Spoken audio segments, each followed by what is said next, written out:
A memo from the CNO, which is the Chief of Naval Operations in Washington, and this is apparently going out to the entire fleet.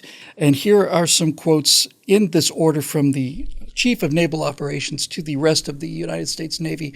Sailors live our core values every day. However, recent events highlight that the U.S. Armed Forces, including our Navy, service members, civilian personnel, and all those who support our mission, are not immune from the corrosive effects of extremist ideology and conduct. What could that extremist ideology and conduct be? Well, it certainly can't be Islam, because we know that when a guy went into Fort Hood and shot up all those people, murdered them, that was a workplace incident.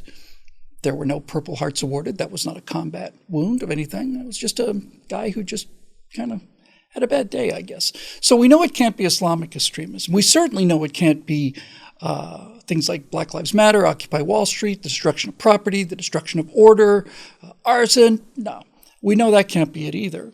So I'm wondering, what kind of extremism is the United States Navy talking about here? Extremist behaviors and conduct, even from only a small percentage of our force, violate our core values. They are detrimental to good order and discipline. They reduce warfighting readiness and degrade the toughness, trust, and connectedness we are building in our sailors and teams through our Culture of Excellence campaign.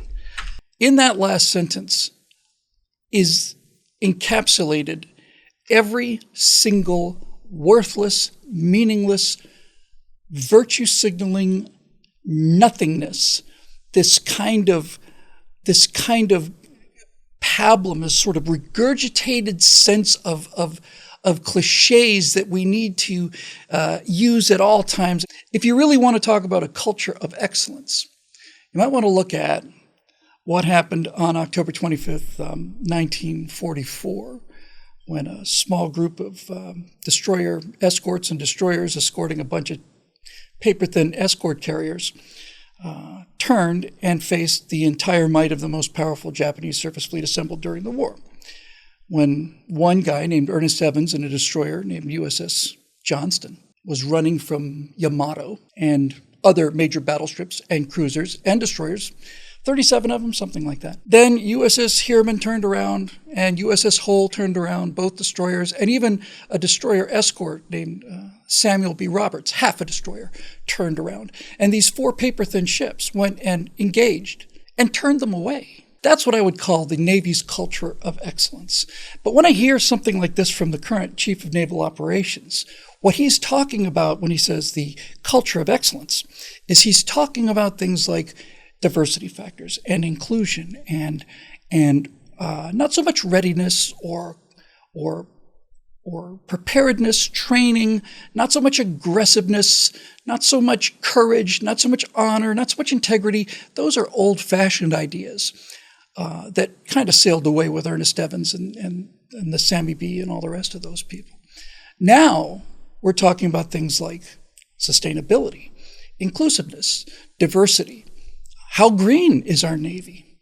The CNO goes on to say, as an initial step in what will be a continuing and focused effort to address this problem, commanders and commanding officers will conduct a stand-down prior to 2nd of April 2021 for all military personnel and Department of the Navy civilians to address extremism in the ranks in accordance with guidance contained in references A and B. The stand-down is there to, quote, ensure that service members and civilian personnel clearly understand the damaging effects of extremism and begin developing more effective, sustainable, told you, ways to eliminate the corrosive impacts extremist activity can have on our force. And now, in a moment of irony that is unsurpassed by William Shakespeare in any of his plays, we find the following sentence. As public servants, we took an oath to the Constitution, and we will not tolerate those who participate in actions that go against the fundamental principles of the oath we share, particularly actions associated with extremist or dissident ideologies. Service members, Department of Defense civilians, and all of those who support our mission are entitled to an environment free of discrimination, hate, and harassment.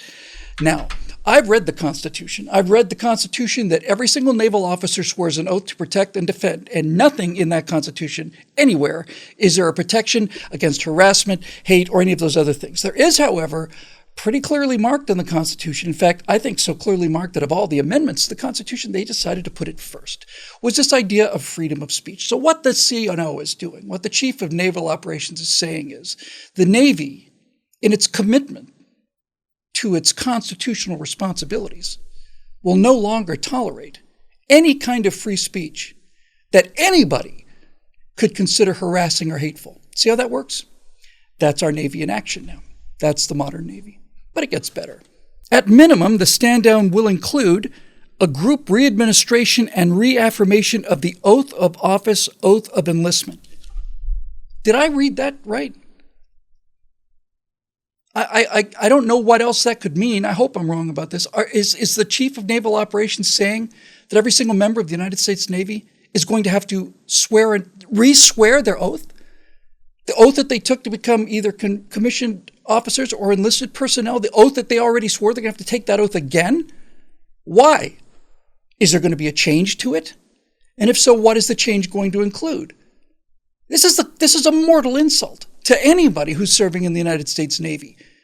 We have decided that we're going to crack down on domestic extremists who might be voicing opinions contrary to the current administration's policies. And in order to enforce this, we're going to have to ask you to swear your oath again. You know, I can remember one time in history when officers were required to swear an oath again above and beyond the initial conditions of their oath. And that was when the German officers were required to swear an oath directly to Adolf Hitler.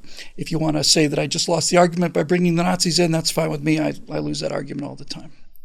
The responsibility of leaders at every level, obligation to report, obligation to investigate, remaining alert for signs of extremism, and then intervening.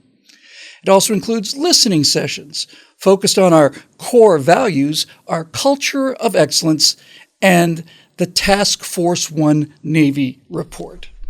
Yes, that's what I want in a Navy. I want a Navy whose commanding admirals are willing to conduct listening sessions to make sure that our core values, which are in line with our culture of excellence, are maintained at all times. This isn't a Navy. This is a rehabilitation center for drug addicts. That's what this is. This is a fat camp. This is what you do when you have extremely delicate people who are trying to rebuild shattered self-esteem. It's a 12-step program. That's what it is, basically. Only without the discipline that a 12-step program brings. But it's got the ring, you see. It sounds serious. It sounds naval. We've put a Task Force 1, not only a task force, we've put Task Force 1. It is the most important thing in the Navy right now, is inclusion, equity, and suppression of domestic extremism, which you might notice is not defined anywhere in this article. CNO's, the Chief of Naval Operations direction, is that every commander or commanding officer will continue to conduct listening sessions and get it into their battle rhythm. This is where the hard work of establishing trust and connectedness starts. How does that work exactly? Getting a listening session into your battle rhythm. See, that's another example of this weenie basically trying to take terms that mean something, terms that have earned the reputation that they have. He's trying to apply military terms to something that is designed to not only weaken the military, but to essentially destroy it. So how does that work, Mr. Chief of Admiral? Beg your pardon. Excuse me, sir, my lord.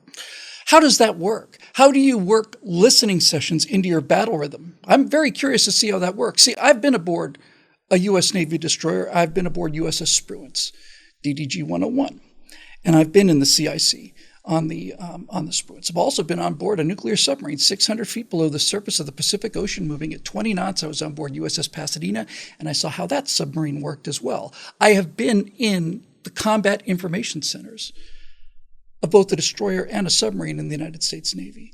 And I, for one, am not aware of how a listening session is going to be integrated into the battle rhythm.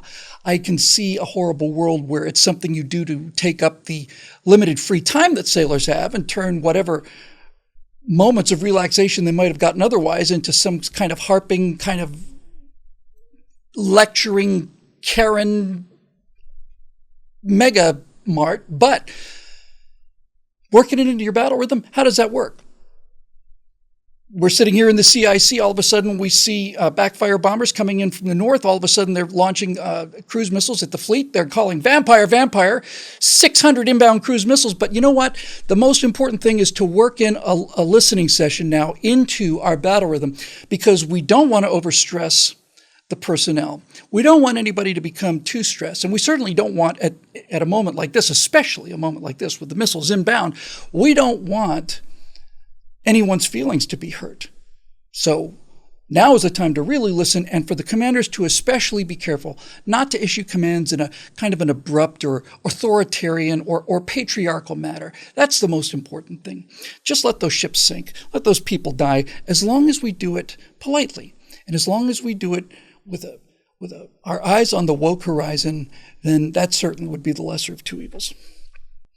As sailors, we must strive to be inclusive, creating an environment where every individual understands that they are a valued member of the Navy team. This is an all-hands effort. See, I always thought that the job of the Navy would be to say something along the lines of, as sailors, we must strive to be courageous, honorable, dedicated, tough-minded, ingenious personnel who is dedicated to the mission of keeping the ship afloat if possible, but if we have to lose it, we lose it in order to defeat the enemy on the high seas.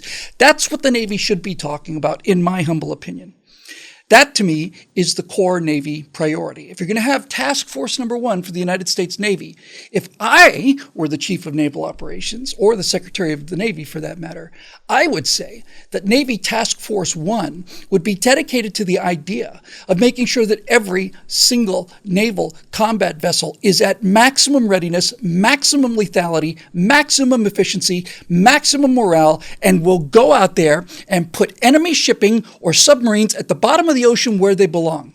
That's what I would be doing if I was the Chief of Naval Operations. That would be my pep talk. That'd be pretty much it. Ladies and gentlemen, we are counting on you to continue the incredible history of heroism, courage, and victory that the United States Navy is bequeathing to you. Your job is to go out there and put enemy steel on the bottom of the ocean.